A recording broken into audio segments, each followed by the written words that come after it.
7 secrets. 7 secrets. To having a fruitful garden, productive garden, an amazing garden.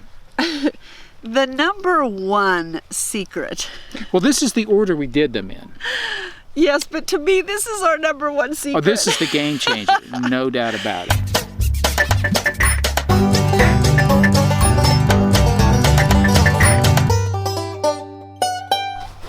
Hi, I'm Jim. I'm Brenda. We're Heartiness Approach. We have a question that was asked to us by Shelley, and I'm going to read the question, if I can see it in the sunlight. Can you tell us what you think your secret is to growing such abundance in such a short time? Okay, the secret is, I've been for several years working on this set of secret ingredients that I've put together. I'm not going to tell you what it is yet. I'm going to be coming out with this in a product that's going to go worldwide and sell all over Amazon. But it's chemicals that I've combined, and I've created new substance that we put on the ground, and amazing things happen. Oh boy, let me read the last part of the question. Who told you you could do that? I was joking. What did you prep the ground with? Fertilizer? Is this the same person? Same person. Amendments, and it seems so miraculous. I'm sorry, it was really hard to see that in the sun. So, first, go ahead. First of all, we absolutely have been blown away by this garden. Yeah, we got much more than what we expected. Speechless. The struggle has been, what do we do with it all? It's more than we expected. Actually, I have been doing just fine with that. Okay, we've been keeping up with it. We've been doing great, but it's been a lot of work. Of course. Yes. Of course. I mean, we've had good ideas for all of it, and we've taken care of all of it. So there is something that we want to start out with that talks a little bit about why we believe it was successful.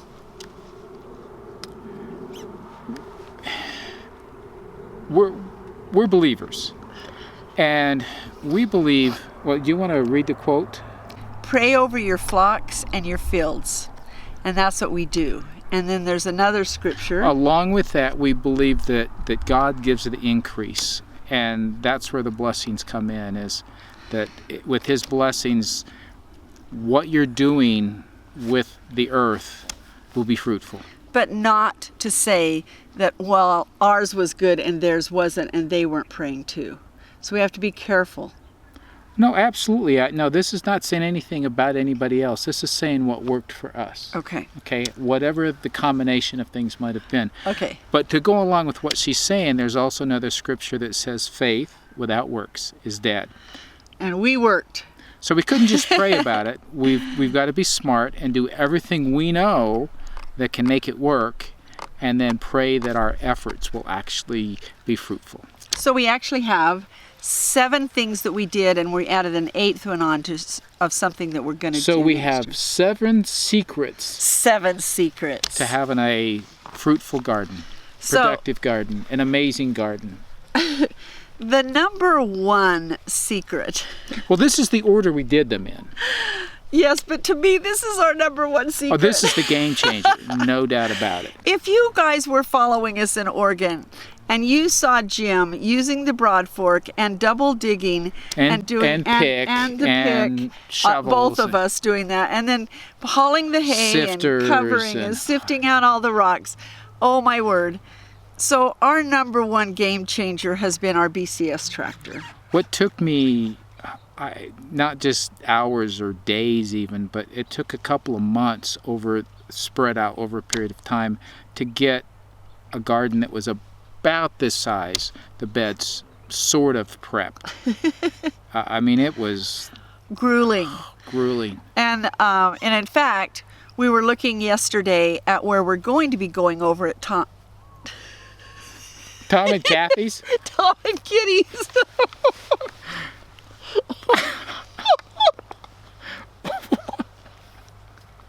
I'm so sorry, Tim and Connie. You'd think she's doing it on purpose, but she's not. Woo! Okay. Anyway, where we're going to be going over there, and they were showing us where they want another garden, and we're like, BCS tractor. We got this. Easy. We got this. Now, we do understand that you shouldn't be tilling a lot, but when you're taking a desert and making it into a garden for the first time, and you need to do it quick, BCS tractor. When you have to deal with sod, like we were dealing with here, and like you do in many places, things have been growing for a while. You've got to get it started. You've got to get what's there out of the way. And if you're in a big hurry, something like the BCS is the only way. You can cover it with tarps over an extended period of time, and that's going to help. In fact, we are doing that over at Tim and Connie's. You're still going to have to shape the beds. Yes. So that was the number one thing, is we used the BCS tractor to... It tilled the soil, and then it shaped the beds. Shaped the beds. Number 2... Still the BCS tractor. No, you did this all by yourself. With all that labor, you pulled compost from Tim and Connie's. Oh, that's true. Unloaded it from the truck, loaded it wheelbarrow by wheelbarrow on there. And then we used the BCS tractor over the shaped beds to tilt the compost in, and then with the roller, the bed roller, to roll it out flat. Yes. And so we had nice, even beds. It was nice. Yes. Number 3, he put in a drip system, and his drip system is incredibly amazing. And we do have a video on it. I'm just showing a tiny bit of it. Hopefully this wind isn't kicking up. And he does all the way around. And then you connect your lines to that. Yes. So the even pressure from both ends. And let me say something about what this water... It's overkill, perhaps, but it was effective. It's not overkill. No. Yeah, there's no doubt that it helps. And then he puts it on a timer, and then we water it. Well, we were really worried that it was just going to cost so much money here in the desert, in a community where the cost of water is high. And well, for example, if people are turning their water on and having to wait for it to get hot, a lot of them, they don't wait for the water to get hot when it's so far from the hot water heater. It costs so much that they'll wash their hands in cold water. I mean, that's maybe an exaggeration, but I think a lot of people are that careful about how they use their water here. So our daughter and our son-in-law were pretty worried that it was going to be high, and we were too. And we've said before, we've all been shocked. In fact, our daughter said again yesterday, it just went up minusculely. I mean, we've been through the whole summer. We've now stopped watering, and they never noticed anything in their water bill. She said the only time their water bill went up was when they started watering with their sprinkler system. Yeah. So the drip system conserves your water and waters your plants consistently. So that's number 3. Well, that's number 4. Watering regularly and on a timer. On a timer. And you discovered that you maybe have watered it a little bit too much. Well, and we're going to talk about different plants have different water needs, right, and you need to adjust for that. And we feel that we watered the tomatoes too much at the wrong times, and so we'll talk about that later. Stay tuned. Number 5, we used landscape fabric. We rolled it out over our 30-inch beds. We rolled 4 foot wide out so that it kind of curved down a little bit, and then we burned holes in it. Right, and we have a video about that. Maybe you should link to that on here, where the hole burning video. Okay. Well, I'm showing the whole burning video. Oh, you're going to show it, so we have to link to it. Yes. Okay. So, forget I said that. So anyway, we put holes in it, and that's been amazing. It's been great to have it. Even where my beets were, honey. Did you know that beets and turnips have more than one seed in their seed? And if you put 2 seeds in a hole, we've had 6 turnips come up. You just take one and it pulls out, and then another, and then another, and then another, out of the same hole. Well, in the case of the turnips, the challenge we had was some of the turnips bigger than the hole.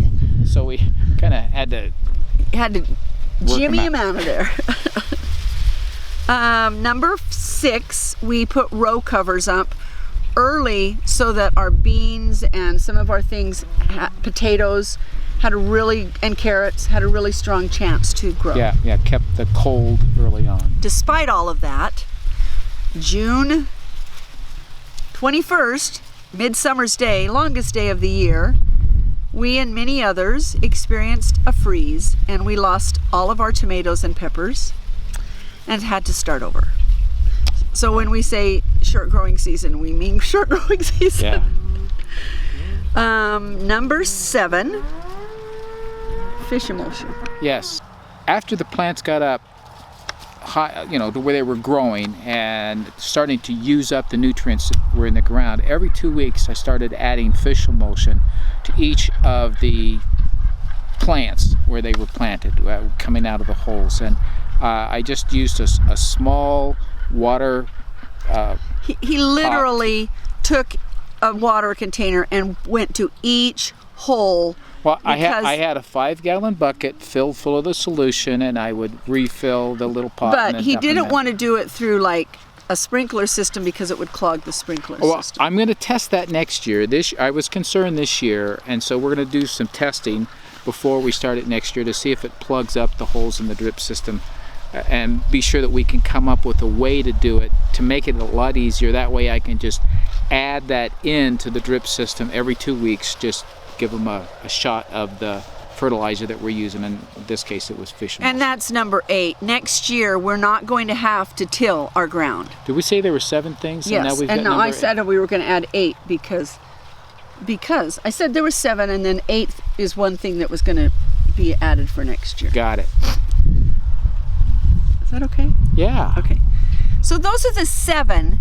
One more is that next year we don't have to till our ground. We won't be tilling our ground. And we do not even plan to pull up our fabric. We're going to leave it there to cover the ground for the winter. And then in the spring, we're going to try the fish emulsion through the ongoing We do have feeding. worms coming in there. It's been pretty amazing. And what we will do every other year is to add additional compost. Yeah, pull it up, put the compost down. And tilt that in. So the difference between tilling and tilthing is deep, tilthing is the first couple inches, like that. And our BCS does that. Yeah, it's able to adjust the height, which is game changer awesome. I tell you, it's wonderful. All right. What would we do different? Some things we would do different, and that we plan to do different. We will add landscaping fabric to the aisles. Yeah, we just... so we don't have to pick any weeds. Yeah, it exceeded our budget this year to go to that much more expense, but we'll be ready next year to increase that, and that'll help. And you're going to add a moisture sensor. I don't know about if the word is adding. I'm gonna buy one. I think you just buy it and then you stick it in the ground in various places and see what your moisture content is. That way, from bed to bed and along the bed, I can see moisture-wise what we're doing, and that way I can know if there's parts of the drip system that are working too hard or not hard enough, or if in certain beds we don't have enough moisture for the plants that are there, because each plant needs a little bit different, and that way I can adjust how long each bed, because there's 6 beds and I have 6 zones on the timer, so each bed can have its own amount of water. And that's another trick, is that for each bed you should plant plants that have similar water requirements and similar fertilizer requirements. That way the watering and the feeding can be correct, instead of like a variety of plants, and you kind of got to shoot for a happy medium. So another thing that we couldn't do this year because of finances is to add caterpillars. This is not the little caterpillars that crawl around. The caterpillar tunnels. Okay, so this is 6 30-inch rows by 100, and we want to put a caterpillar tunnel over 3 of them. So 2 caterpillar tunnels that will do the half circumference or whatever. And caterpillar tunnels, because they're far less expensive than putting in a whole Yeah, if our That would be daughter that big. applies through NRCS and gets a hoop house for here, Even better. This is made the exact size of a 30 by 100 foot greenhouse or hoop house. Hoop house. So yeah. No number. The next thing we're going to do different is start our seeds earlier. Obviously, we weren't here. We couldn't start our seeds. We will have a greenhouse to start them in over at Tim and Connie's, and so that will be amazing. Do you think we could do anything at Tom and Kitty's? Stop it. And the last thing is that Connie and I were looking yesterday at some of the different varieties that you can grow in really short time. And so we're going to really check out our varieties of what we can grow, because the saddest thing for me is that we've already had our freeze and we lost our tomatoes and our tomatillos. Now we've got them covered. We're still going to see what they do. We took a bunch of the green ones off, put them in boxes in a place to see if they'll green. And there's still a bunch on the vine. Yeah, tons. And as I was looking at things, some may have survived. We're just hoping. But that's been our saddest thing, is that we had all of these gorgeous tomatoes and we didn't get them. Not quite finished. But we did get a lot of other things, and we're very happy about the things that we did get, right? Yes. So in closing, there are secrets to our garden, and for us it's our BCS tractor, because at our age, which we don't talk about age, but age is not a limiting factor except for when you're trying to do really, really hard stuff. And I think for many of us, we have a lot to do in our lives, and sometimes finding that time to take care of the garden, if it's the kind that can't take care of itself, things get away from us and it turns into a mess and we don't get out of it what we had hoped.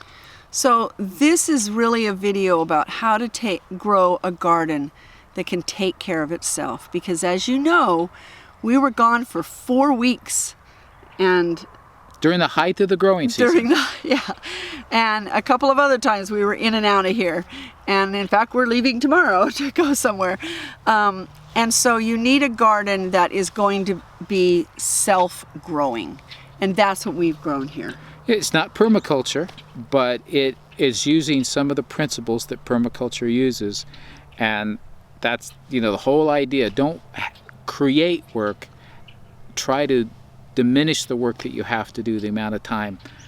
To us, that was a big secret on the success of this. We are as shocked as everyone else that in the high desert we have grown this garden, and we are excited for next year. Well, we're convinced that we can do a lot. I mean, we're going to have this garden here, the garden that we put in with Connie and Tim, and in the greenhouses that are there, and the other gardening that they want to do. And plus, we did some walking around in where their orchard is and started talking food for us. Started talking about how to develop that even more as something that they've wanted to do, and with us there, we'll be able to transition that into a full food forest that'll be amazing. It's huge, actually. Yeah, it is. It's going to be big. Really, really exciting. One of our viewers asked us.